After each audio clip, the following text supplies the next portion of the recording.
Hi, Charles here from Grace in One Video. Today will be the first full session video on electric biking, or it's more commonly known as e-biking. What I'm going to do today is really just introduce you to a lot of questions that you might want to think about if you're going to get into e-biking. If you already have an e-bike, you probably know most of this. So let's get right to this, or what it's all about. If you're thinking about e-biking, I'd like for this series to be your go-to for information, and perhaps we can go viral across the United States with people that are interested in e-biking. So the first question that comes to mind is the same one that came to me and my group, is what is the purpose of the e-bike usage that we want to do? So one question: are you going to be an e-biker for recreation, maybe mountain biking, fitness, or are you going to be an e-biker more of a commuter, like as a student or an employee going to work back and forth every day? The reason this is important is that it may affect which type bike you want to buy. And you may think, well, are all e-bikes the same? And the answer is no. A lot of them are made for different purposes, different uses. So I'm going to propose some questions to you to get you started in thinking, maybe give you some reference points to do a little homework. Now, in my next follow-up series, I'll be answering most of the questions. So if you want to wait for that a day or so, they will be here, and I think I'll get you your answers. First question everybody wants to know: how much is an e-bike going to cost me? And again, depends on what you want to use it for. If you are just a really, I think I'm going to ride it occasionally, you may be looking at the $700 to $999 range.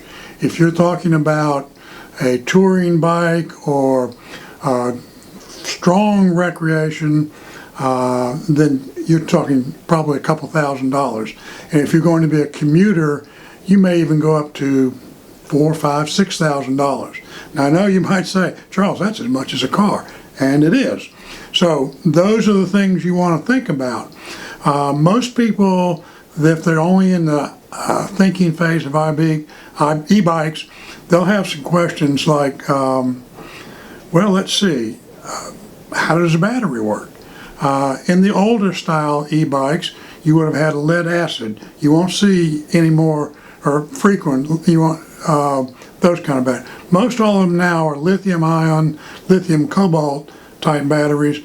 Great batteries, have a good lifespan, probably good for 1,000 charges. And no, you don't have to worry about memory. You can use it halfway, charge it back up, use it 3/4, charge it back up. You don't have to worry about memory. When you store it, you do want to do it most with a full charge on it. So when you talk about batteries, that leads to another question, and it's probably the biggest question, also the hardest to answer, is what will be my range on my e-bike? And when you talk to a bike shop, a dealer, when you ask that question, you may feel like you're getting a little equivocating from the person, but there's a good reason for that. The range of the bike depends on the terrain you ride, what's your body weight, how strong are your legs, where you can pedal more, use pedal assist less, wind resistance, but probably the two biggest things are going to be the terrain you're riding on and how much do you weigh. So as you have more experience on a bike, an e-bike, your dependence on pedal assist and electric power will go down, your leg strength will go up, which means your battery life will be longer. I'll try to get into that more in another video. How do you secure the battery?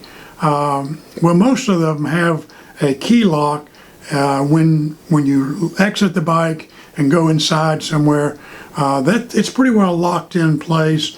And frankly, in most bikes, they're not really visible. So that unless somebody knows e-bikes, they're not likely to try and steal your battery. Probably, if anything was going to be stolen, it'd be the whole bike, which is why you get a lock. We'll talk about accessories in another video that's coming up. How do you recharge a battery? And how long does it take to recharge them? Depends obviously on where your charge is when you start. If you're only halfway through, maybe a couple hours. If you've run it down to 80% usage, it may take 3 to 5 or 6 hours. So hopefully that answers that question. But it's one that you'll want to think about and talk to whoever your vendor is that you buy from. Another big issue is what they call a rear hub motor. That's the motor is on the rear hub of the bicycle, or a mid-drive motor. And that's where the motor actually sits, right there where the sprocket and the pedals are. Two different functions, both have advantages, both have a couple disadvantages. Again, we'll get into those in another video, but it's good to you to know when you go into a shop or go online that there are different types. Now, there are a few bikes that use front drive, not many, so we really won't cover much of that.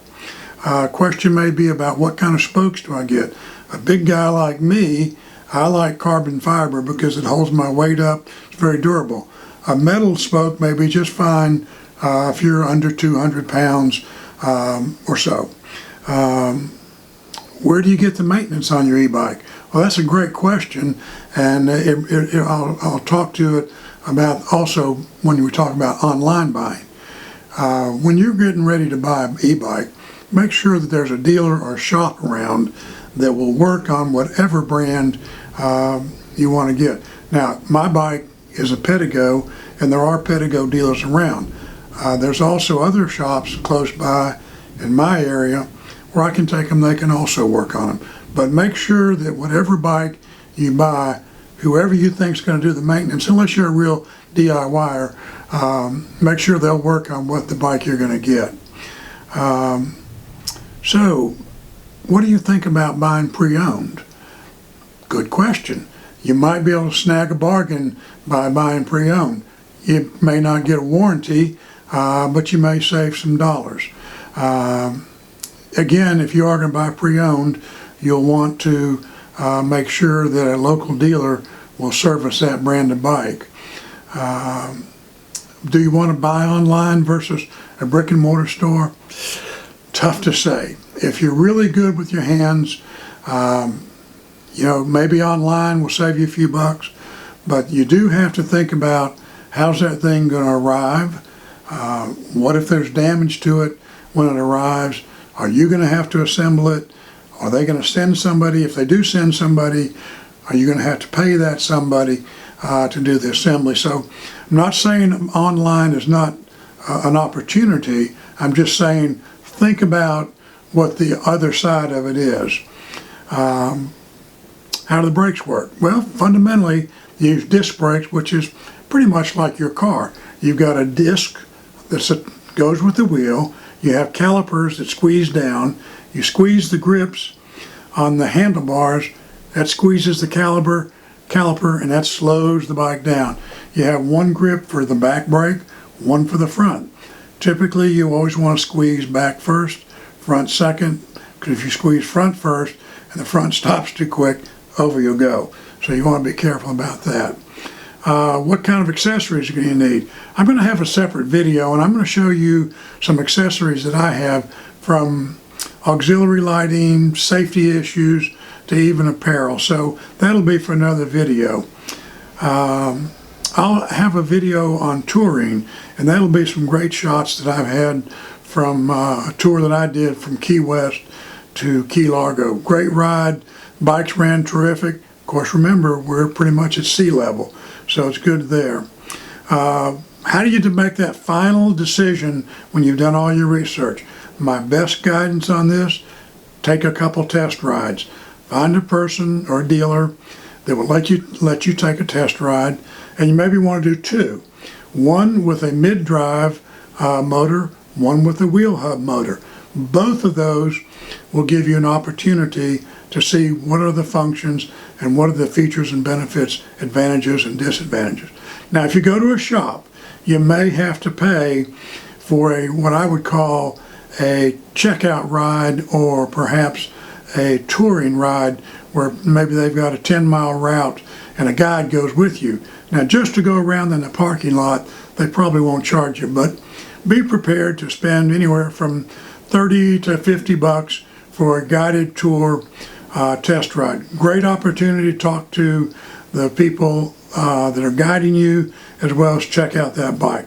So I hope this has brought some questions and some answers to you. We will be going into a lot of these more in depth in some future videos. Meanwhile, here in Georgia, it's almost springtime, so I'm already out riding, and I hope that wherever you're at, if springtime is just around the corner, that you'll be looking at an e-bike, and these video series will help you make the exact right decision. Thanks, and I hope you have a great day, and I'll see you next. Grayson One Videos, e-biking or electric biking, this series. Talk to you later. Bye.